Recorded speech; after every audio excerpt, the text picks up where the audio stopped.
Kafariny tokoa no nanaovana ny réception technique, zany hoe tsy mbola inauguration fa mbola réception technique ny centre de cardiologie eto amin'ny hôpital Miaramila. Zany dia anisan'ny projet tanisan'ny ngeza be mihitsy eto anivon'ny ministère ny fiarovam-pirenena izay isaorana manokana andreo mpiray donakafo amintsika toy ny docteur Delambre zany miaraka tamin'ny général Razanaparany izay efa avy tale général ty hôpital Miaramila ty izay nanomboka ny projet tamin'ny taona 477 zany hoe efa 20 taona mahery lasa zany izay nijery hoe ahoana ny fomba ametrahantsika eto Madagasikara toerana ahafahana mandidy ny fo, zany hoe opération à cœur ouvert mandidy ny fo zazakely satria ny fo zazakely vao mainka koa sarotra kokoa ny tsika olon-dehibe dia tanteraka zany ankehitriny ny fametrahana ny ampahan-ngezabe amin'izany centre de cardiologie zany hitanareo tao fa miaraka amin'ny ONG chaîne de l'espoir izay eto ny tale général ny avy any Paris izay manampy be dia be amin'ny resaka fitaovana, manampy be dia be amin'ny resaka fampianarana ihany koa andreo dokotera mpitsabo sy ireo mpiandraikitra ara-pahasalamana izay amintsika miteny zao dia efa any amina tany samihafa amin'ny fianarana mikasika an'izany fitsaboana fo sy fandidiana fo zany ary zao dia zavatra ngezabe tokoa. Izy ity moa isaorana manokana ny filohan'ny république sy ny andriamatoa prime ministre lehibe ny gouvernement satria noho ny fanampiny izy ireo mafy tokoa dia mba afaka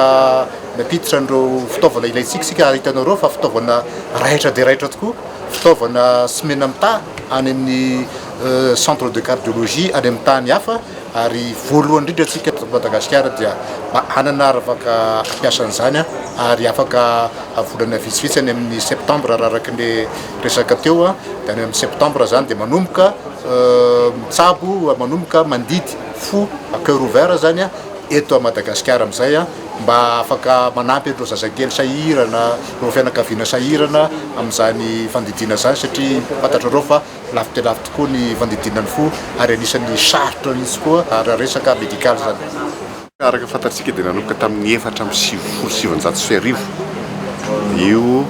fandidiana ny fo io teto Madagasikara teto amin'ny hôpital Miaramila ary tamin'izany tsika dia mbola nihindrana salle d'opération tato amin'ny bloc-ny hôpital Miaramila ihany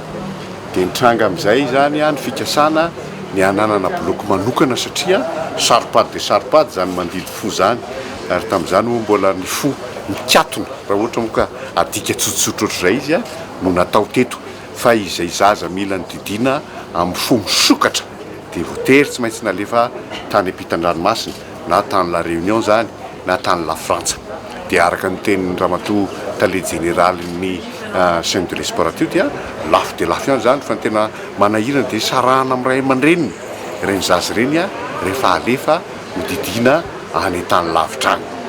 Rehefa nipetrapetraka soamantsara raha mahatsiaro sika dia tamin'ny taona 1912 dia efa nitokana an'io toerana io tsika fa tamin'izy amin'ny fandidiana ny fo mikatona ary tamin'izay no efa nilazaina fa afaka manatanteraka izany antsaka sy andavana hatramin'ny voalohany ka hatramin'ny farany ireo ekipa ny mpandidy sy mikarakara izay manodidina izany rehetra eto amin'ny hôpitaly dia izay zany efa ataontsika izao fa tsy nianona teo ny fikasana zany fa mandeha mizotra moramora makany amin'ny fandidiana le antsoina hoe à cœur ouvert izay zavatra voalohany indrindra misy eto Madagasikara rehefa injay tonga ny fotoana fantatritsika tsara fa saripady dia saripady ary ny fitaovana misy hitantsika natao fandraisana azy teo sy ny tsidihana dia fitaovana raitra sy avolenta daholo no ampiasaina amin'izany mbola tsy tomombana tsara nefa dia ary ny fametrahana an'ireo fitaovana sasasasany mbola tsy maintsy miandro fotoana ary mila fotoana tsara ny ametrapetrahana azy fa tsy tonga dia ataotao amin'izao fa satria saripady arak'izay teniko izay raha ny programa sy ny fikasana zany dia atao any amin'ny volana septembre any le tena fitokanana fanokanana io bloc de chirurgie cardiaque à cœur ouvert io satria amin'izay koa amin'ny lafiny teknika rehetra no vory daholo izay ahafahana mandidy voalohany nampifanandrifina amin'izay zany le fandidiana voalohany zay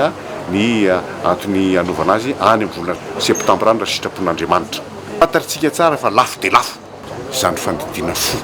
izany. Misaotra an'Andriamanitra mbola misy mpiara-movinato mpiray donakafo izy Andriamanitao minisitra izay voniny ny anampy aloha amin'izao fa anjarantsika koa ny tsy maintsy miatrika izany amin'ny fomba maro samihafa